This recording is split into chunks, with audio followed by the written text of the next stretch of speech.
me be the light of the world.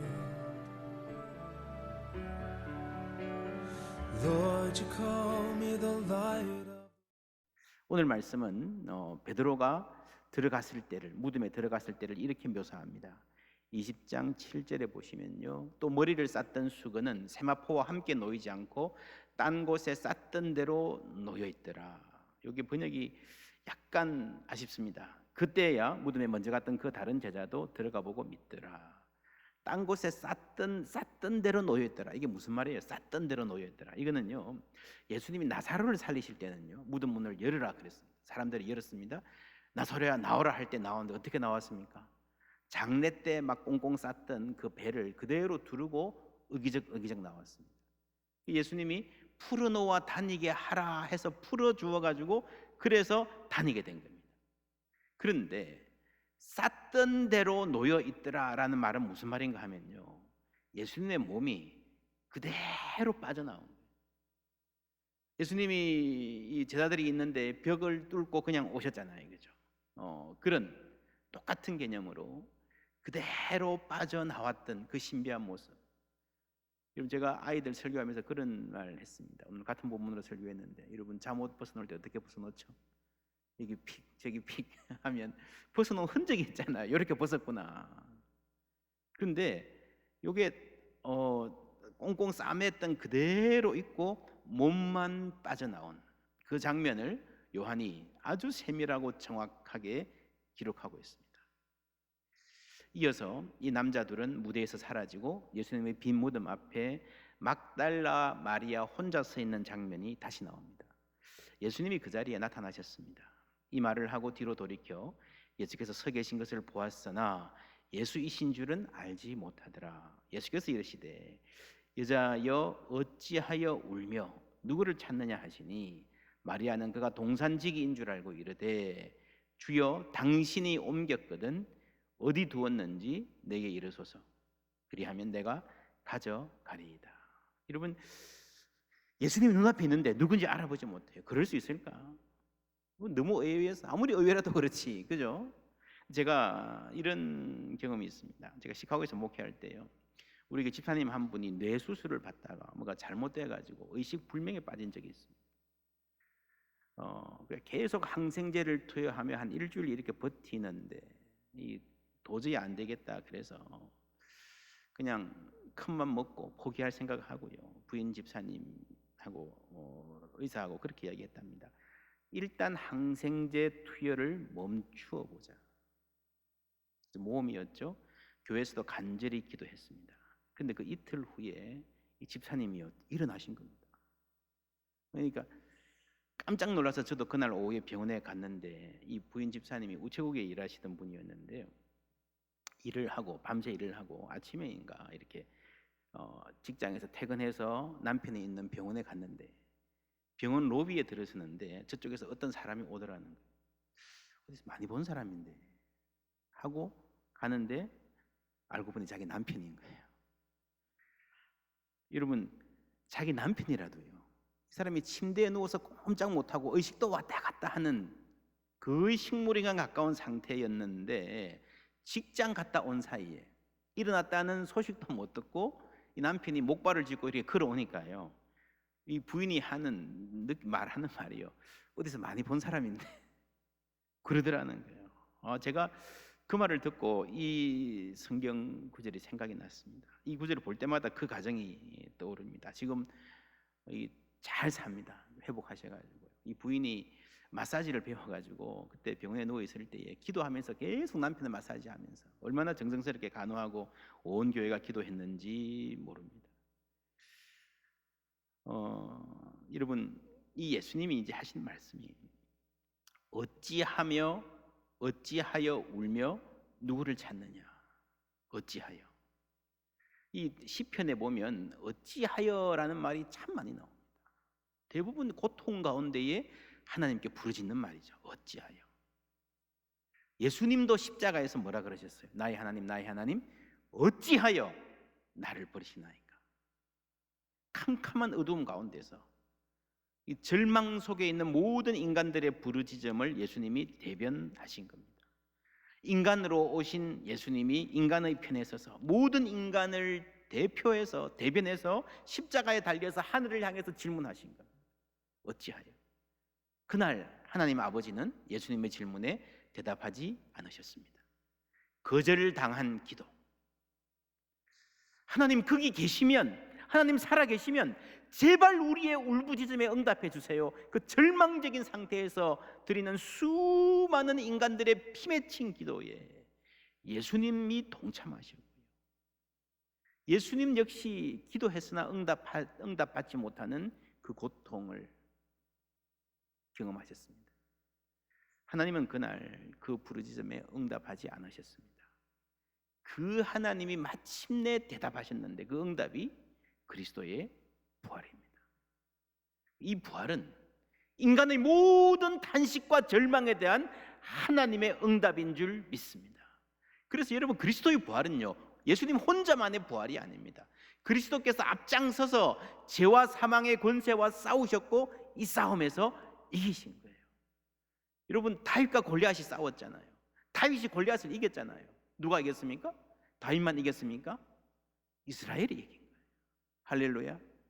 그렇죠? 여러분, 우리도 그러지 않습니까? 한국과 일본이 축구해서 우리가 이기면 우리가 이겼다 그랬어요. 나는 공차로 나가지도 않았는데 손흥민이 2골 넣어서 이기면 우리가 이겼다 그러지 않습니까? 우리의 대표예요, 대표. 그리스도께서 우리를 대표해서 싸우시고 죄와 사망의 권세를 정복하시고 이기신 줄 믿습니다. 그게 부활이에요, 그게 부활. 그래서 우리는 도저히 이 골리앗을 맞서 싸울 용기도 없고 힘도 없지만, 죽음과 죄와 사망의 권세와 싸울 수 없는 약한 사람들이지만 예수님 때문에 우리도 승리한 줄 믿습니다.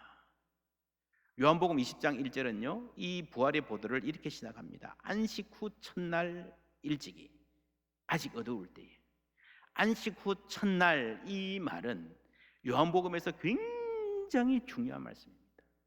요한복음은 처음 시작할 때부터요, 창조의 시간표에 대비하여서 저녁이 되고 아침이 되니 이는 첫째 날이니라 하는 말씀을 상기시키면서요, 첫째 날, 둘째 날 이렇게 날을 계산해 오고 있다는 것 우리가 함께 살펴본 바 있습니다. 이제 그 예수님의 스토리의 절정에서요, 부활의 아침을 안식 후 첫날이라고 합니다. 하나님께서 세상을 창조하시고 그 안식일까지가 하나의 사이클인 거예요. 한 바퀴를 도는 거예요. 그 다음부터 새로운 단위가 시작되는 게 안식 후 첫날입니다. 그래서 요한이 지금 하는 말은 뭔가 하면요, 어제까지 세상의 모든 역사가 일단락되고 옛 창조의 세계가 일단락되고 새 창조의 역사가 그날 아침 안식 후 첫날에 예수의 부활로 시작되었다는 말입니다. 이 새 창조를 사도 바울은 이렇게 말합니다. 어두운 데에 빛이 빛이라 말씀하셨던 그 하나님께서 예수 그리스도의 얼굴에 있는 하나님의 영광을 아는 빛을 우리 마음에 비추셨느니라. 여러분, 태초에 빛이 있으라 하신, 모든 생명을 창조하신 그 생명의 주인께서 예수 그리스도에게 새로운 생명을 주셨습니다. 그게 새 창조입니다. 부활절 아침의 일입니다. 이 땅에 빛을, 시온의 영광 비춰 주셨습니다. 그런데 이 새 창조에는요, 이 말씀을 보시면 두 시작이 있습니다. 하나는 2000년 전 부활절 아침의 그날의 사건, 모든 인류의 역사를 바꾸어놓은 그 생명의 빛이 비춘 사건입니다. 그런데 예수님은 부활하셨는데도요, 이 새 창조가 시작되었는데도요, 모르는 사람들이 있습니다. 아직 어두움 가운데 있는 사람들이 있습니다. 왜 그런가? 고린도후서 4장 4절에 보면 그 중에 이 세상 신이 믿지 아니하는 자들의 마음을 혼미하게 하여 그리스도 영광의 복음의 광채가 비치지 못하게 함이니 그리스도는 하나님의 형상이니라. 그들의 마음이 아직 어두운 가운데 있다는 거예요. 여러분, 이 말을 이렇게 자세히 정확하게 하는 것은요, 이 사도 바울 스스로가 그런 상태였기 때문에 그렇습니다. 어두움 가운데 있을 때 그는 확신을 갖고 그리스도를 대적했습니다. 그러다가 다메섹으로 가는 길에 부활하신 그리스도를 만났죠. 대낮인데 그 무엇으로도 설명할 수 없는 강렬한 빛을 만났습니다. 그 경험을, 그때 이 빛의 사건, 이것을 그리스도의 얼굴에 있는 하나님의 영광을 아는 빛을 우리 마음에 비추셨느니라 라고 말하는 겁니다. 그러면서 복음의 사람이 되었습니다. 새 창조 안에 살아가는 사람이 된 것입니다. 여러분, 새 창조는 일어났습니다. 그리스도는 부활했습니다. 그러나 아직 어두움 가운데 있는 사람들이 있습니다. 이 시차가 있다는 거예요. 새 창조. 하나는 그리스도를 부활시키는 게 새 창조고요, 못지않게 중요한 것은 우리 한 사람 한 사람의 마음에 그 빛을 비추어 주시는 그 믿음의 사건 또한 새 창조의 사건입니다. 이 두 가지가 시차가 있고요, 한 사람이 옛 창조에서 새 창조로 들어오는 것입니다. 어두움에서 빛으로 옮겨가는 것입니다. 사도 바울에게도 몇십 년의 시차가 있었고 우리는 2000년의 시차가 있고요. 이 두 시차가 가장 가까운 사람, 부활의 첫 증인 누군가 하면 여인들이죠. 오늘 예수님이 마리아에게 묻습니다. 어찌하여 우느냐? 누구를 찾느냐? 여러분, 예수님을 앞에 두고도 못 알아봤습니다. 영적인 어두움입니다. 여러분, 이 질문은요, 빛에서 어두움에 있는 사람에게 던지는 질문입니다. 예수님이 십자가에 달려 돌아가실 때 하셨던 어찌하여는 어두움 가운데 있는 인간들이 하나님을 향해서 던지는 질문이라 그러면, 이 어찌하여 우느냐의 어찌하여는요, 빛에 계신 하나님이 어두움 가운데 있는 우리에게 던지는 질문입니다. 어찌하여 우느냐? 여러분, 그리스도의 부활로 새 생명이 시작되었기 때문에 이제는 더 이상 울 필요가 없다는 말입니다. 여기서 마리아는 부활하신 그리스도를 만나고 새 창조의 세계 안으로 들어왔습니다. 거기서 삶이 바뀌는 거예요. 여러분, 오늘 읽은 이 말씀 두 가지로 압축하면요, 남자들은 달려가고 여자는 웁니다. 달려간다, 운다. 달려가다, 울다. 어쩌면 이 두 동사는 인간의 모든 삶을 압축적으로 보여주는 두 단어일 수 있습니다. 우리는 달려갑니다. 열심히 노력하고 추구합니다. 공부해서 좋은 성적 받고 좋은 학교 가기 위해서, 취직하기 위해서, 결혼하기 위해서, 직장에서 실적 올리고 인정받기 위해서, 사업을 해서 살아남기 위해서 열심히 달립니다. 달리고 달리고 또 달리는 게 인생입니다. 끝은 어디입니까? 어디서 끝납니까? 성공, 합격, 대박. 그런데 그게 지나가잖아요. 그 모든 것이 다 지나가고 나면 그 달리는 끝은 어디입니까? 무덤이에요, 무덤. 그 달림은, 그 추구는 무덤 앞에서 멈출 수밖에 없는 것입니다. 그리고 거기에는 울음이 있습니다. 슬픔이 있습니다. 여러분, 죽음이 인간의 마지막이라면요, 모든 인간의 삶은 그 괄호 안에서 아무리 화려하고 성공했어도 무덤 앞에서 끝나고 울음으로 이어질 수밖에 없는 거예요. 달리다, 울다, 끝. 여러분, 사람이 열심히 사는 건 멋있지만요, 어쩌면 열심히 살수록 그만큼 허무할 수 있습니다. 우리 어머니 고생만 하시다 돌아가셨다. 무슨 말입니까? 열심히 사셨다는 거죠. 좋은 날 보고 유복하게 살면 덜 슬플까요? 여러분, 살만한데 죽으면요 더 슬퍼요. 이래도 울음 저래도 울음입니다. 여러분, 죽음이 마지막이라면요, 무덤이 인간의 마지막 자리라면요, 달리다 울다, 이 두 단어를 누구도 벗어날 수 없습니다. 그러나 죽음이 마지막이 아니라면 다른 가능성이 있습니다. 데살로니가전서 4장 13절, 형제들아, 자는 자들에 관하여는 너희가 알지 못함을 우리가 원하지 아니하노니 이는 소망 없는 다른 이와 같이 슬퍼하지 않게 하려 함이라. 할렐루야. 여러분, 소망 없는 다른 이와 같이, 죽음이 마지막이고 무덤에서 멈출 수밖에 없는 다른 이들과 같이 우리는 슬퍼하지 않을 수 있다는 겁니다. 그러면 어떻게 사는가? 로마서 14장 17절, 하나님의 나라는 먹는 것과 마시는 것이 아니요 오직 성령 안에 있는 의와 평강과 희락이니라. 뭐라고요? 의와 평강과 희락이니라. 정의, 샬롬, 평화, 그리고 기쁨입니다. 의와 평화와 기쁨. 이게 영생을 소유한 삶의 특징입니다. 의는 하나님과의 바른 관계죠. 그 위에 우리한테 샬롬이 있습니다.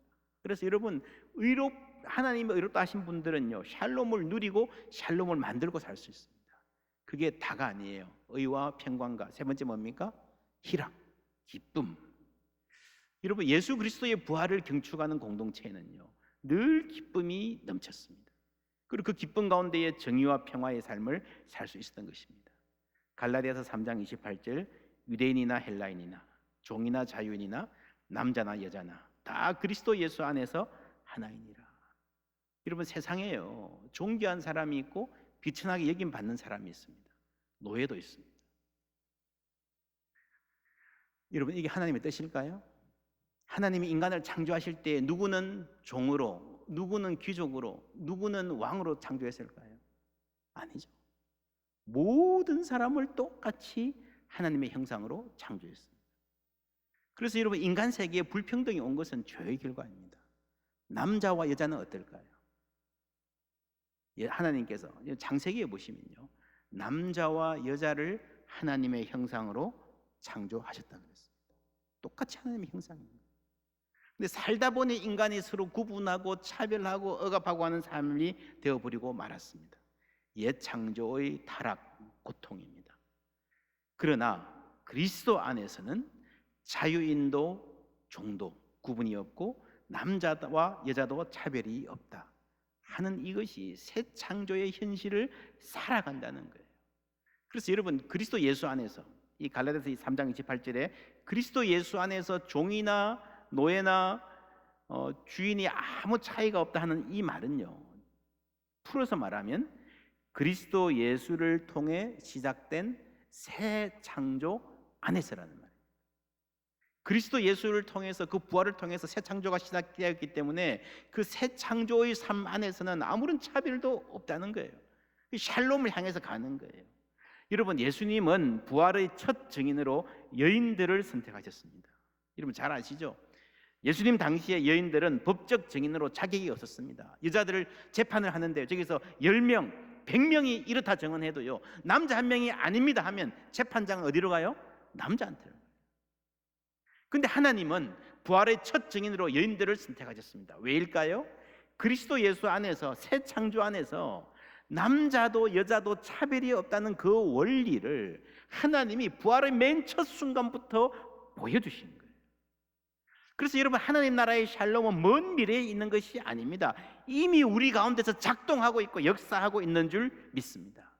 부활의 정의는요, 그래서 예수님이 부활하셨습니다라는 과거의 역사적인 사건을 변증하고 증언하는 것만이 아니라 이미 우리 가운데 임한 새 창조, 하나님 나라의 원리를 살아냄으로써 그 하나님 나라의 의와 평화와 기쁨, 그 기쁨이 우리 가운데 이미 일하고 있음을 보여주는 증인입니다. 그래서 예수님 부활하셨다라는 말만이 전도가 아니라 우리가 그 의와 평화와 기쁨 가운데 살아가는 게 선교라는 거예요. 우리 그리스도의 사람들은요, 그리스도의 심장, 그 뛰는 박동의 힘으로 살아가는 사람들입니다. 성령 안에서 의와 평화와 기쁨, 이게 새 창조의 공동체의 특징입니다. 초대교회는 부활을 기념해서 모이기 시작했습니다. 기존의 안식일이 주일로 바뀌었습니다. 여러분, 이렇게 큰 게 바뀌면요, 이렇게 역사적으로 살펴보면은 바꾸자 말자 뭐 이렇게 그래 논의했던 흔적이 있어야 되는데 전혀 없습니다. 전혀 없습니다. 그냥 자신들도 모르게 주일날 모여서 예배하기 시작했고, 그게 기독교의 주일이 된 겁니다. 왜냐하면요, 그리스도께서 부활하신 그날에 집에 있을 수가 없었던 거예요.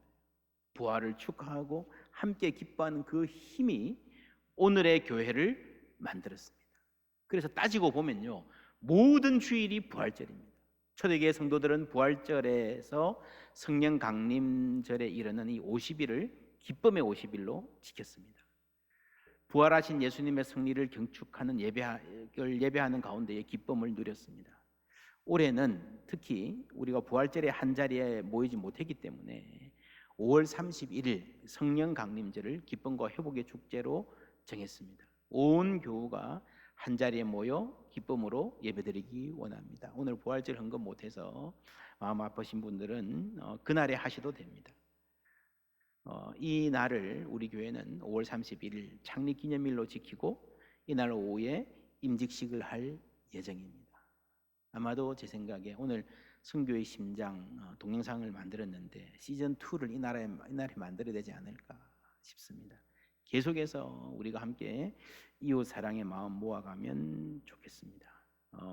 이 기쁨의 50일 동안에 여러분 삶에서 주님과 동행하면 좋겠다. 그 기쁨을 누리면 좋겠다. 그래서 교회에서 캘린더를 만들었습니다. 매일매일 넘길 읽고 묵상할 수 있는 캘린더를 만들어서 이번 주 내로 도착하면 각 사랑방을 통해서 또 교구별로 전해드리도록 하겠습니다.